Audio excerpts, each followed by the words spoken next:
Who or what is the Fetid King? The internet is known for housing many creepy and disturbing entities, but none like the Fetid King. He who is so wise in the ways of science. Sorry about that, I couldn't help myself. The Fetid King is being introduced under Trevor Henderson's Instagram page. He made his first appearance on November 6, 2019, where he was spotted in a window inside a monitor. First thing that comes to mind is his aspect. Not only is it a creepy skeleton with a crown fused to his skull, but he is also breaking the fourth wall by dropping maggots onto the desk. There are multiple important details in this image. 1. The Fetid King has hair. 2. The Fetid King has eyelids. 3. The name the Fetid King means he harbors a pungent smell. And 4. He is infested with maggots. One of these does not belong. Can you guess which one? That's right, maggots don't belong there. If there are maggots, then there could be no flesh or hair. Maggots is a sign of decomposition at suitable humid temperatures. This means that bacteria is around and will decompose the body thoroughly. However, here he is living in symbiosis with these maggots for who knows how long. Then how can we make sense of this picture? You're probably thinking. But what if he somehow managed to screenshot a moment in time in order to keep living? Always reverting to that moment in time when the worms have cleaned his bones thoroughly. And he could be doing this instead of living off as simply a bag of bones. He chose to live with his parasites to keep him from forgetting who he is. This could explain why he has a fetid smell, because he may have chosen to decompose for all eternity. This is just a simple conclusion. Let's move on to the other picture of him. Here we can see the Fetid King emerging from what looks to be an iPad of sorts. In this picture, we can see him in great detail.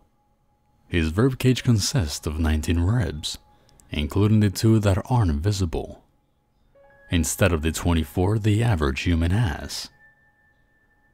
His ulna and radius bones, which are located in the forearms, seem to have fused together. Also, he looks to have skin at this moment in time, which means the maggots are somewhere in his skull. In the description, we can find the following. Patron saint of reinvention, of the ancient ways finding new passage in the modern world, of sacrifice and blood. For those who don't know, a patron saint is he or she who protects and or guides a person, place, or thing. We know now he wants the ancient ways to find a new passage into the modern world, even if there has to be a sacrifice. The fact that he is a patron saint means that he himself guides this knowledge to the present and to the future. This explains his need to keep himself alive, even if it means he has to rot for all eternity. This could be seen as a sign of stubbornness, but with his great cause, I'm sure he sees it as determination instead. These type of personalities tend to be rather narrow-minded, but he has proven to be very flexible in his way of thinking, just by the fact that he wants to preserve all knowledge. This tells me that at least he hasn't killed for sport, but instead, killing when absolutely necessary. So now that we know his motives, can we learn where he came from, or who he even was originally? Though we know he was buried in a humid environment, and that he had body deformities in his ribcage and forearms, the closest thing I could find was that he could possibly be King Solomon, known for his great wisdom. and this could be his way to repent for his sins. Though this is very unlikely. After all, he should be repentant. Killing won't please God, right? But maybe sacrifices might. That's very shallow. I simply don't have enough information to link them. Now the most important question. Can he be a danger to you? Only if you plan on permanently altering the past via modifying already scarce information. If that is the case, then be sure he'll be making a necessary sacrifice out of you. That has been the Fetid King. Did you like the video? If you have a disagreement on my analysis, let me know in the comments. After all, it's just a theory.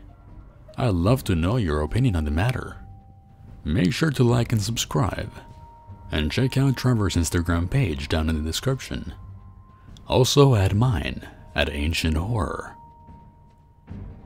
The phrase that was chosen this time around was picked by Jim.